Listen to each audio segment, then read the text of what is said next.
কি জন্য এই অবরোধটা চলছে? ওই আমাদের শ্রীমন্তপুরে 1 নম্বর ওয়ার্ডে আজকে বেশ কয়েকদিন ধরে ট্রান্সমিটার নষ্ট।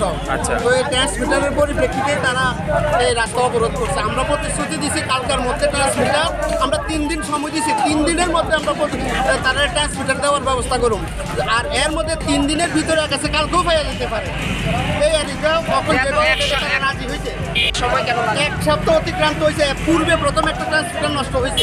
ওই ট্রান্সমিটারটা নষ্ট হওয়ার পরে আমরা একটা ট্রান্সমিটার অলরেডি এমআইয়ের একটা ট্রান্সমিটার দিয়েছি।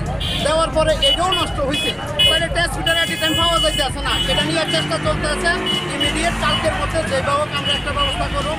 আমরা 3 দিনের টাইম দিচ্ছি। 3 দিনের মধ্যে যদি আমরা না পারি, প্রয়োজনে আমরা সহ চেষ্টা করুন তাদের কীভাবে করা যায়। ঠিক আছে?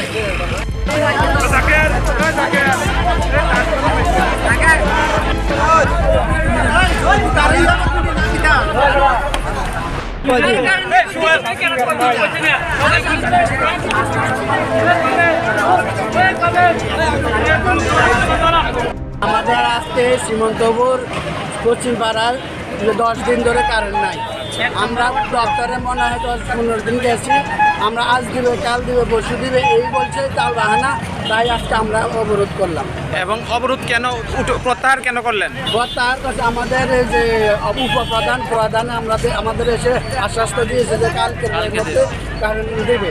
বাস এই আশায় আমরা এইটাই তো কথাটা ওদেরকেও প্রশ্ন করলাম যে আমরা চেষ্টা করতে আছি, আমরা দেখতে পাচ্ছি না, তাই আমরা তোমাদের সামনে যাই না, এই কথাই বললো।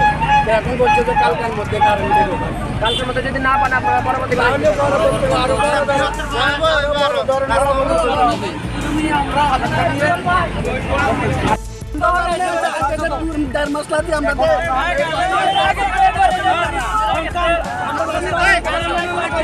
কেন কেন রাস্তা অবরোধ করেছেন আপনারা? কেন এই রাস্তা অবরোধ করলেন? কোন জায়গায় এলাকাটা?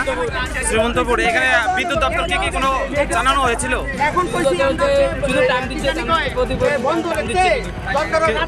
আজকে কতদিন যাবত কারেন্ট নেই?